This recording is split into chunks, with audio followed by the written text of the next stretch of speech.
It was a sleepy Tuesday at Sunny Hills Nursing Home, the kind of place where nothing exciting ever happens. The sun was shining outside, but inside, everything felt slow and quiet. Old people sat in big comfy chairs, sipping tea or playing cards. The walls were painted a soft yellow and the air smelled like flowers and cookies. Every day was pretty much the same. Wake up, eat breakfast, maybe watch some TV, then nap. That's how it went for the folks at Sunny Hills. Boring, right? Well, not today. Today was about to get crazy, all because of one lady named Mabel Carter. Mabel was 70 years old. She had gray hair that she always tied up in a neat little bun on top of her head. She wore soft sweaters and big round glasses that made her look like a sweet old grandma. Every afternoon, you could find her sitting in her favorite rocking chair by the window. She'd rock back and forth, knitting scarves with her shaky hands. Sometimes she'd make a red one, sometimes a blue one. She'd hum little songs, two old tunes that nobody else knew. The nurses and workers at Sunny Hills loved her. "Oh, Mabel's harmless," they'd say with a big laugh. "She's just a quiet old lady who likes yarn and music." The other people living there liked her too. There was Mr. Jenkins, who always wore a funny hat and told silly jokes. And then there was Mrs. Lucy, who loved to talk about her pet cat from 20 years ago. They'd all sit together in the big room, chatting or playing games. Bingo was their favorite. Every Tuesday night, they'd pull out the bingo cards and little red markers. Someone would call out numbers like B12 or G47, and everyone would cheer or groan. It was the most fun they had all week. Mabel was always there, marking her card with a little smile. She never won, but she didn't seem to mind. She just liked being part of the group. But here's the thing, no one really knew Mabel, not the real her. Sure, she smiled and nodded when people talked to her. "Yes, dear," she'd say to the nurses. "Oh, that's nice," she'd tell Mr. Jenkins when he told a bad joke. But her eyes, they were different. Behind those big glasses, her eyes sparkled like they were hiding something, something big, something wild. Nobody noticed, though. To them, she was just sweet old Mabel, the lady who knit scarves and hummed songs. They didn't think she could surprise anyone. Boy, were they wrong. That Tuesday started like any other. The sun went down and the bingo game began. The big room was full of people. Chairs squeaked as folks leaned forward to hear the numbers. N33, the caller shouted. Mabel marked her card. B9, she marked that one too. She was rocking in her chair, humming softly, her knitting needles clicking now and then. Everything felt normal. The nurses walked around, passing out snacks, little cookies shaped like stars. Mabel took one and nibbled it. "Yummy," she said quietly. Everyone was happy. Everyone was relaxed. Then it happened. Right in the middle of bingo night, Mabel stopped rocking. Her knitting needles fell to the floor with a tiny clink. She put her hand on her tummy and made a funny sound, a groan, like when you eat too much pizza and feel full. "Ooh," she said. The people around her looked over. Mr. Jenkins chuckled. "Too many cookies, Mabel?" he asked. Mrs. Lucy giggled. "Oh, you'll be fine, dear," she said, patting Mabel's arm. The nurses didn't even look up. They were busy pouring juice for everyone. To them, it was no big deal. Old people groan sometimes, right? That's what they thought. But Mabel groaned again, louder this time. "Ooh," her face scrunched up like she was trying to figure out a hard math problem. Her hands gripped the arms of her rocking chair so tight her knuckles turned white. The room got a little quieter. A few people turned to stare. Mabel, you okay? Asked Mr. Jenkins, his funny hat tilting as he leaned closer. She didn't answer, she just kept breathing funny, fast little breaths like a puppy after running around. Ooh, she said again, even louder. Now everyone was looking. The bingo caller stopped. I-24, he said, but nobody cared about the game anymore. The head nurse, Clara, walked over. She was a tall lady with a loud voice who always acted like she was in charge. Mabel, what's wrong? She asked, crossing her arms. Mabel looked up, her glasses slipping down her nose. It hurts, she whispered. Clara laughed a little. Oh, come on now, did you eat too many of those cookies? I told you one was enough. She thought it was funny. The other nurses smiled too. They figured Mabel was just being dramatic. After all, she was 70. What could really be wrong with her? Old ladies don't have big problems, right? That's what they thought. But Mabel didn't laugh, she didn't smile. She groaned again, and this time it sounded different, deeper, like something serious was happening. Her rocking chair creaked as she leaned forward. Help me, she said softly. Clara rolled her eyes. Okay, settle down, she said. She still didn't think it was a big deal. She waved her hand like it was nothing. Maybe you need some water or a nap. The other people in the room started whispering. What's wrong with Mabel? Is she sick? Maybe she's just tired. Nobody knew what to think. They'd never seen her act like this before. Mabel's groaning got louder. Ooh, oh, now it wasn't funny anymore. Mr. Jenkins took off his hat and scratched his head. Clara, maybe you should check her, he said. Mrs. Lucy nodded fast. Yes, do something. But Clara just shrugged. She's fine, old folks make noises sometimes. It's normal. She turned away to grab more cookies like nothing was happening. The bingo cards sat forgotten on the table. The room buzzed with little whispers. Everyone was watching Mabel now. And Mabel, she wasn't fine, not at all. Her face was red and sweat started dripping down her forehead. She wasn't humming anymore. She wasn't knitting. She was holding her tummy with both hands, rocking back and forth like she couldn't stop. Please, she said, her voice shaky. Something's wrong. That's when her eyes met Clara's, those sparkly, secret eyes. For just a second, Clara stopped laughing. She saw something in Mabel's look, something strange, something she didn't understand. But then she shook her head. You're being silly, she said. Let's get you to bed. But Mabel didn't move. She couldn't. The pain was growing. The groans were turning into little cries. The other old folks started to worry. Call a doctor, yelled Mr. Jenkins. Yeah, get help, shouted Mrs. Lucy. The nurses finally looked nervous. One of them, a young girl named Sarah, ran to the phone. I'll call Dr. Patel, she said. Clara frowned. Oh, fine, but it's probably nothing. She still didn't believe it was serious. To her, Mabel was just a quiet old lady who ate too many cookies. That's all she saw. Nobody knew what was really happening. Nobody guessed the wild truth hiding inside Mabel. She wasn't just groaning because of cookies. Oh no, something huge was about to happen, something that would make everyone's jaws drop. The nursing home, that sleepy little place where nothing exciting ever happened, was about to become the talk of the town.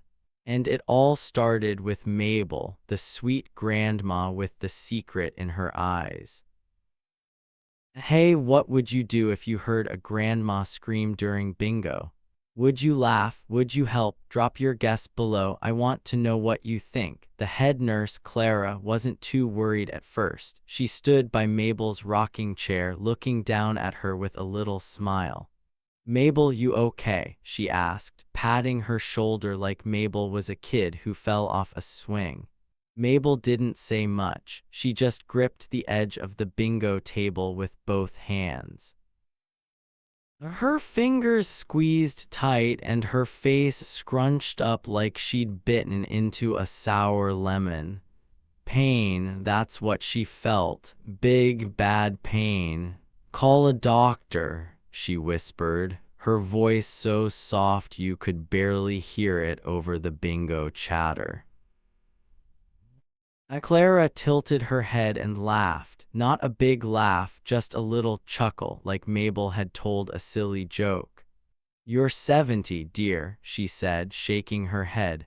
"What's the worst that could happen? A tummy ache." She didn't think it was a big deal at all. To her, Mabel was just an old lady making a fuss. The other people in the room thought so too. Old Mr. Jenkins, with his funny hat and wrinkly face, smirked.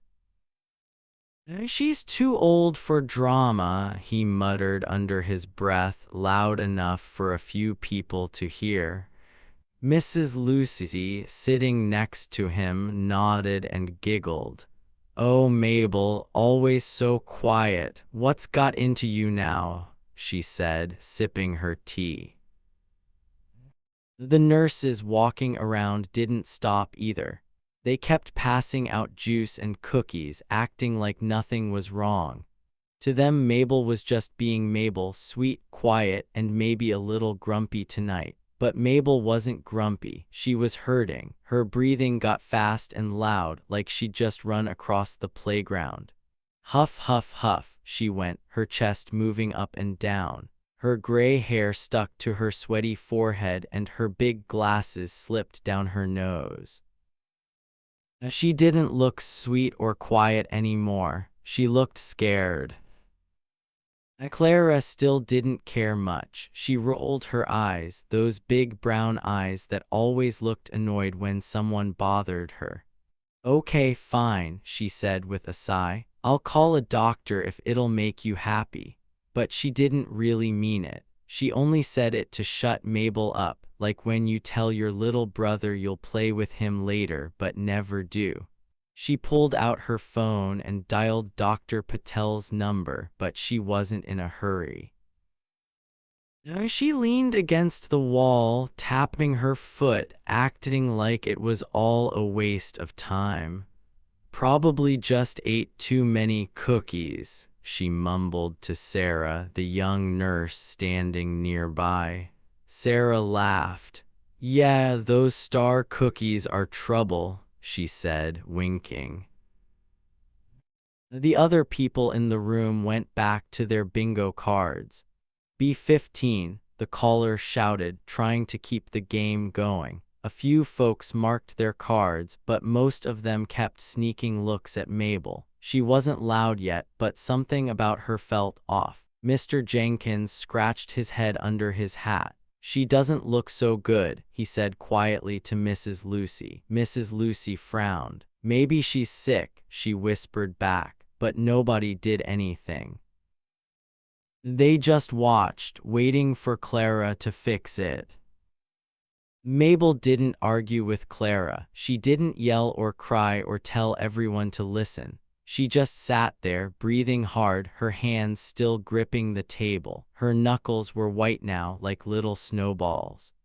"Ooh," she groaned again, soft but deep. It wasn't a cookie groan, it was something bigger, something strange. Clara heard it this time and stopped tapping her foot. She looked at Mabel, really looked at her for the first time that night. "You're fine, right?" she asked, but her voice wasn't so sure anymore. The staff at Sunny Hills Nursing Home never took Mabel seriously. Never. To them, she was just a frail old lady who'd lost her spark. They saw her knitting scarves every day, red ones, blue ones, green ones, and thought that's all she was. A scarf lady, a humming lady, someone who didn't matter much. "Oh, Mabel's harmless," they'd say with a laugh whenever she asked for an extra blanket or a cup of tea. They'd pat her head and walk away, thinking she couldn't do anything surprising. She was 70 after all. Old people don't make trouble, right? That's what they thought. But Mabel wasn't harmless. Not tonight. Her groans got louder. Ooh, she said, rocking back and forth in her chair. The creak, creak, creak of the wood mixed with her noises, and it made the room feel spooky. The bingo caller stopped again. G50, he tried, but nobody listened. All eyes were on Mabel now. Mr. Jenkins put down his marker. Clara, do something, he said, his voice a little shaky. Mrs. Lucy clutched her teacup. She's not okay, she squeaked. Clara crossed her arms. She's fine, she snapped. Old people groan all the time, it's nothing. But even she didn't sound so sure anymore. Mabel's face was red now and sweat dripped down her cheeks. Her glasses fell off and clinked onto the floor. She didn't pick them up. She couldn't. Her hands stayed on her tummy, pressing hard. Call a doctor, she whispered again, her voice weak but strong at the same time, like she meant it. Sarah, the young nurse, stepped closer. Clara, maybe we should hurry, she said, biting her lip. Clara glared at her. I already called. Dr. Patel's coming. Relax. But she didn't relax. She kept watching Mabel, her eyebrows squishing together. Something was wrong, really wrong. The air in the room felt heavy, like before a big storm. Everyone could feel it, even if they didn't say it out loud. The other residents started whispering more. What's happening? Is she sick? She looks bad. Their voices buzzed like bees. The nurses stopped passing out snacks. The bingo game was done, forgot, all because of Mabel, sweet, quiet Mabel, who never made a fuss until now. Clara finally put her phone down. Okay, he's on his way, she said, louder this time, but she still didn't believe it was serious. Probably just gas, she told Sarah, forcing a laugh. Sarah didn't laugh back. Little did they know, Mabel was about to flip their world upside down. She wasn't just a frail old lady. She wasn't just groaning because of cookies or tea or gas. Something huge was hiding inside her, something wild and crazy that nobody saw coming. The staff thought they knew her. They thought she was boring, weak, done, but Mabel, she was a secret waiting to explode. And that night, in the middle of bingo, everything was about to change. The doctor finally showed up at Sunny Hills nursing home. His name was Dr. Patel, a young guy with messy black hair and a white coat that looked too big for him. He rushed into the bingo room carrying a little black bag. Clara, the head nurse, waved him over. She's just got a stomachache, Clara said, pointing at Mabel. Probably gas from last night's stew. No big deal. Dr. Patel nodded. He thought so too. Old people get tummy troubles all the time, right? He set his bag down and pulled out his stethoscope, a funny tool with tubes that doctors use to listen to your heart or belly. Mabel was still in her rocking chair, groaning. Ooh, she went, her hands pressing her tummy. Her face was all sweaty and her gray hair stuck to her cheeks. Dr. Patel knelt beside her. Hi, Mabel, he said with a smile. Let's see what's wrong. He put the stethoscope on her belly, expecting to hear little gurgles or rumbles like when your stomach growls before lunch. He listened for a second, then froze. His eyes got big, really big. Now the stethoscope stayed stuck to her tummy like he couldn't move it. This can't be right, he stammered, his voice shaky. The nurses, Clara, Sarah, and a few others crowded around. What's wrong? Sarah asked, peeking over his shoulder. Dr. Patel didn't answer right away. He just kept listening, his face turning pale like he'd seen a ghost. Mabel groaned louder. Ooh, she said, rocking faster. Then out of nowhere she yelled, It's coming. Her voice was strong and loud, cutting through the room like a thunderclap. Everyone jumped. Mr. Jenkins dropped his bingo marker. Mrs. Lucy spilled her tea. The whole place went dead silent. Clara snapped out of it first. "What's coming?" she barked, her hands on her hips. She sounded annoyed, like Mabel was playing a game she didn't like. "What are you talking about, Mabel?" But Mabel didn't answer. She just kept breathing fast, huff, huff, huff, her eyes squeezed shut. Dr. Patel pulled the stethoscope off and stood up fast. "Something's moving," he said, his voice all wobbly. "In her belly, it's moving." The nurses gasped. The old folks in the room leaned closer. "Moving?" Clara said, frowning. "What do you mean, moving?" Then they saw it. Everyone saw it. Mabel's belly under her soft sweater started to wiggle, like something or someone was pushing from the inside. It wasn't big wiggles, just little bumps, like when you poke a water balloon. But it was there, plain as day. Her tummy moved, and it wasn't gas. Gas doesn't do that. The room exploded with whispers. "What's that? Is it alive?" "No way." Mr. Jenkins took off his funny hat and scratched his head. "That's not normal," he said. Mrs. Lucy clutched her chest. "Oh my goodness," she squeaked. Clara's mouth dropped open, but she still tried to act tough. "That's ridiculous," she said. "Bellies don't move like that." She's faking it. But even she couldn't look away. Mabel's sweater stretched a little with every wiggle. It was creepy. It was wild. Dr. Patel's hands started shaking. He dropped his stethoscope and it clattered on the floor. "We need an ultrasound," he said, his voice loud now. "Right now." An ultrasound is a machine that takes pictures of what's inside you, like a camera for your tummy. Sarah ran to get it from the closet. She wheeled it in fast, a big box with a screen and a wand thingy attached. Dr. Patel grabbed the wand and turned the machine on. It beeped and hummed, and the screen flickered to life. "Lift her sweater," he told Sarah. She hesitated, then gently pulled Mabel's sweater up. Mabel didn't stop her. She just kept groaning, her hands gripping the chair. Dr. Patel squirted some cold jelly on her belly, yucky stuff that helps the wand work. Then he pressed it against her skin and moved it around.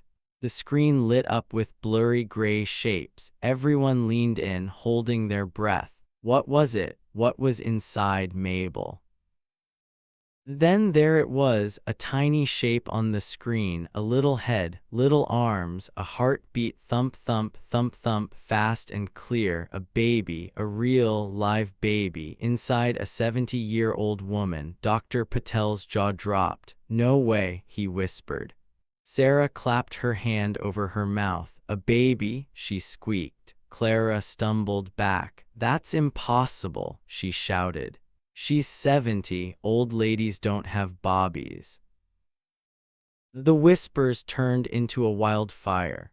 "Impossible. She's crazy." "How?" The old folks started talking all at once. Mr. Jenkins shook his head. "I've never seen anything like this," he said. Mrs. Lucy's eyes were huge.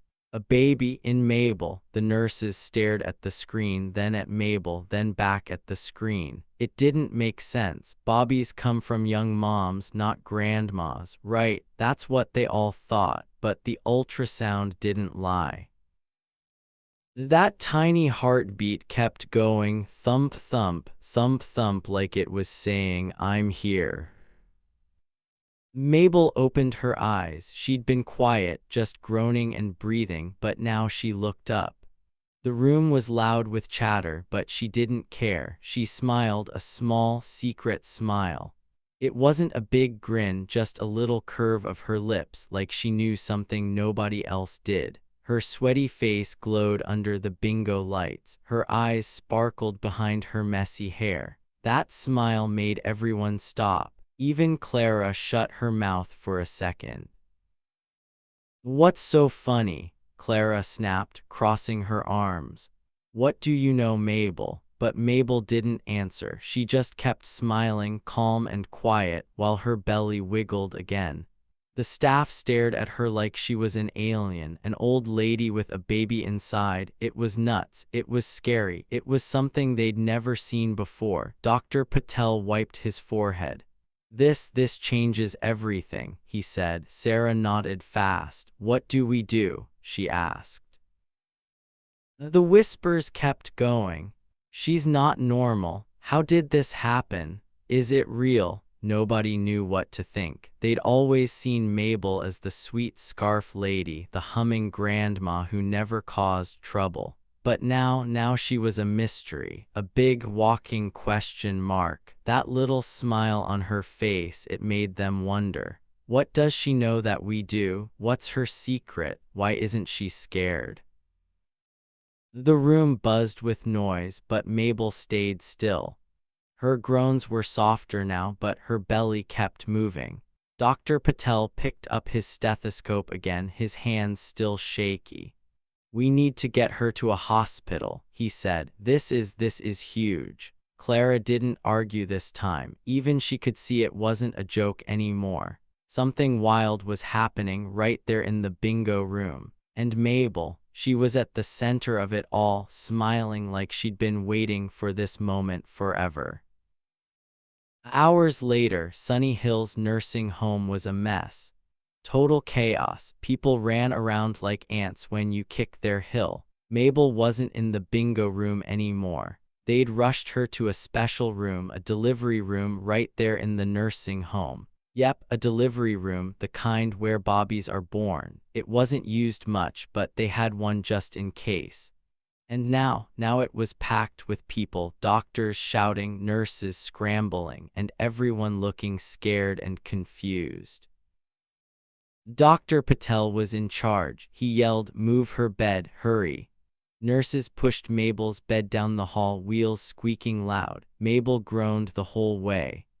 "Ooh, ah," she said, holding her tummy. Her gray hair was all messy now, sticking out of her bun. Her sweater was gone, and she wore a thin hospital gown. The nurses, Sarah, Clara, and a few others, ran beside her, carrying blankets and tools.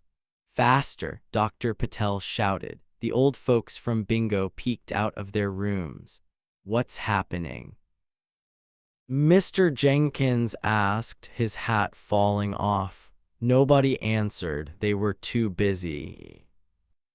Inside the delivery room, it got even crazier. The lights were bright, like the sun was stuck in the ceiling. Machines beeped, beep, beep, beep like a video game gone wild. Dr. Patel pulled on rubber gloves. "Get ready," he told the nurses. Sarah grabbed a tray with shiny tools. Clara stood by the door, her arms crossed, still looking mad. "This is nuts," she muttered, but she didn't leave. She wanted to see what happened. Everyone did. Mabel was on the bed now, breathing fast. Huff, huff, huff. Her face was red and sweaty, like she'd run a race. Dr. Patel stood beside her. "Mabel, push," he said. "You can do it." Mabel nodded, her eyes squeezed shut. She gripped the bed rails tight. "Ah," she yelled, pushing with all her might. The nurses held her hands. "Come on, Mabel," Sarah cheered. Clara just watched, her eyebrows up high. Nobody knew what was coming, but they could feel it. Something big was about to happen. Then it happened. With one final push, Mabel gave a huge scream. "Ah-h-h-h-h," and out came a baby, a tiny, crying baby girl. She wailed loud, "Wah, wah, wah," her little arms waving in the air. Dr. Patel caught her quick, his hands shaking. He held her up, wrapped in a soft pink blanket. The room froze. Nobody moved, nobody breathed. Dr. Patel's clipboard slipped from his hand and crashed to the floor, clunk. Clara's face went white, like she'd seen a ghost. As she choked out, her voice all squeaky. The baby kept crying, "Wah, wah," her tiny face pink and scrunched. She was healthy, perfect, with little fists and a loud voice. Nurses stared, their mouths wide open. Sarah dropped the tray she was holding, clang, and tools spilled everywhere. "A baby," she whispered. Dr. Patel nodded, still holding the little girl. Yes, a baby, he said, his voice soft and shocked. The machines kept beeping, but nobody cared. All eyes were on Mabel and that tiny, screaming bundle. Mabel sat up, slow and calm, like nothing crazy had just happened. She wiped the sweat from her forehead and took a deep breath. Her hands weren't shaking. Her face wasn't scared. She looked peaceful. She looked at Dr. Patel, then at Clara, then at the baby. "Give her to me," she said, her voice steady and strong. Dr. Patel blinked, surprised, but he handed the baby over. Mabel took her gently, cradling her close. The crying stopped. The little girl snuggled into Mabel's arms, quiet now. The room was still silent. Everyone waited. Clara stepped forward, her eyes big. "Mabel, how?" she asked again. Dr. Patel nodded fast. "Yeah, how is this possible? You're 70, the nurses whispered to each other. "Old ladies don't have bobbies. This is impossible." But Mabel didn't rush to answer. She just rocked the baby a little, smiling down at her. Then she looked up at them all, doctors, nurses, everyone, and said, "I think it's time I told you the truth." Her voice was clear, not shaky, not weak, strong, like a teacher telling a story. Everyone leaned closer. "What truth?" Sarah asked, her eyes huge. Mabel took a breath and started talking. "I'm not just some old lady," she said. "A long time ago, decades ago, I was part of an experiment. Scientists messed with my body. They froze my time, made it so I didn't age inside like I did outside. And this little one," she looked at the baby, "I've been carrying her inside me all these years, waiting for the right moment to let her out." The room went quiet again. Jaws dropped. Dr. Patel's eyes got so wide they looked like marbles. "An experiment," he said, "froze your time." Clara shook her head fast. "That's nuts, you're making this up." But Mabel didn't flinch. She just kept rocking the baby, calm as ever. "It's true," she said. "They wanted to see if a body could hold a baby forever, and it worked. I stayed 70 on the outside, but inside, I was still young enough for this." The nurses gaped. An experiment, frozen time. It sounded like something from a superhero movie, not real life. But there was the proof right there, wrapped in a pink blanket. A real, live baby born from a 70-year-old lady. Dr. Patel rubbed his head. This is science stuff I've never heard of," he said. Sarah nodded. "It's like magic," she whispered. Clara still didn't believe it. "No way," she said. "You're lying." But deep down, even she couldn't explain it. The baby was real.